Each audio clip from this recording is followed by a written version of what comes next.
Nathan, imagine if James Bond were to parachute into the Chicago Auto Show. What car do you think he'd drive? Certainly not a car from Toyota, which is where we're at. But there you'd be wrong, because there's an actual connection to Toyota and James Bond. If you watched You Only Live Twice, James Bond rode in a 2000 GT from Toyota. More importantly, it was a convertible, and it was beautiful. Now the question, of course, is what car would the Bond villain drive? And that, plus the top 5 cars that James Bond would drive at the Chicago Auto Show, is coming up right now.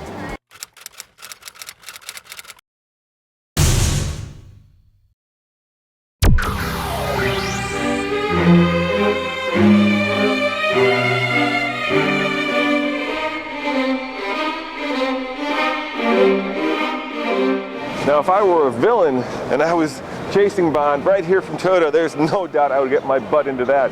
The Concept Supra, the Toyota FT1. Toyota says that takes styling cues from the 2000 GT. I don't see it, but man, if I'm a villain, I have no doubt that I'm gonna catch Bond in that bad boy.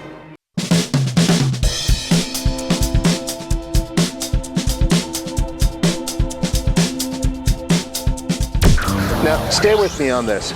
Behind me is the Ford GT, absolutely gorgeous, brand new sports car, and something I believe James Bond would drive. Now here's the connection that I've seen.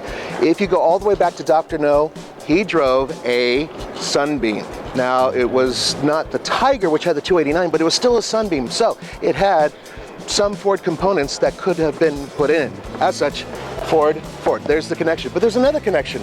May I introduce Cameron? And for some reason, James Bond is also associated with very, very lovely women.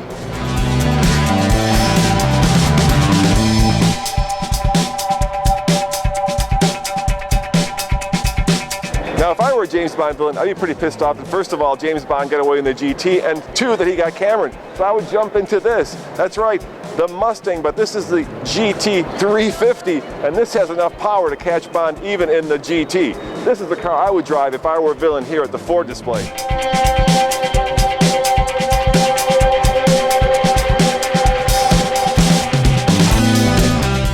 Now jumping back over to what Bond would drive, well, obviously an Aston Martin. And Aston Martin has been part of the mix from very, very early on, including the DB5. But when you're looking at this one, there's something very interesting about this car that not many Bond cars have in common.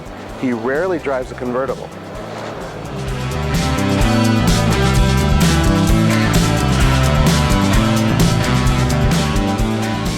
I'm almost 100% positive that if I were a bad guy here at the Chicago Auto Show from a James Bond movie, I would go for this car. It's a $2.6 million Bugatti Veyron, definitely the most expensive car here. And best of all, not only do the bad guys get the cool cars, but with Leanna and Jamie, come on over here, they also get the bad girls. And how about that for something cool?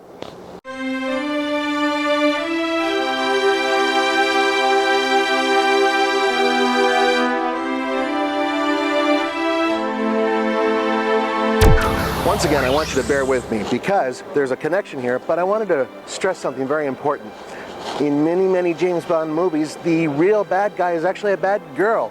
And this is the car that I believe the femme fatale would drive in a James Bond movie chase. And so he would be driving the R8 and she would be driving the RS5, which is, by the way, a gorgeous car. But here's the connection. If you saw The Living Daylights, Timothy Dalton's first James Bond movie, he drove an Audi 5000 in the very beginning. So there's the connection.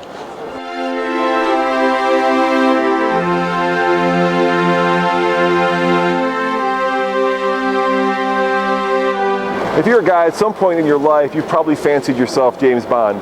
And for me, when I'm in that car, the Audi R8, I feel like I'm James Bond. There may be no connection to Bond, but I'm sure that if Bond were to parachute into the Audi stand, that would be the car he would pick. At least that would be the car I would pick.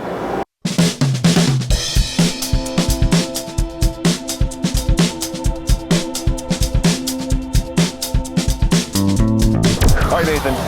No doubt in my mind that if I were a bad boy in a James Bond flick, I'd go for the Porsche 918 Spyder. It is all-wheel drive. It is a hybrid. It has more horsepower than you know what to do with. No. This is a Q car. This is a car that James Bond would be driving because it's super, super high tech and there would be Gatling guns behind the headlights and stuff like that. That is not a bad guy car. It's a good guy car. Has Bond ever driven a Porsche?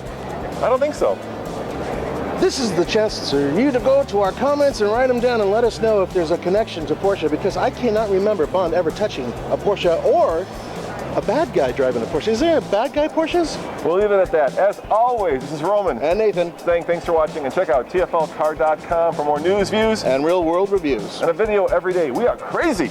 Just like that.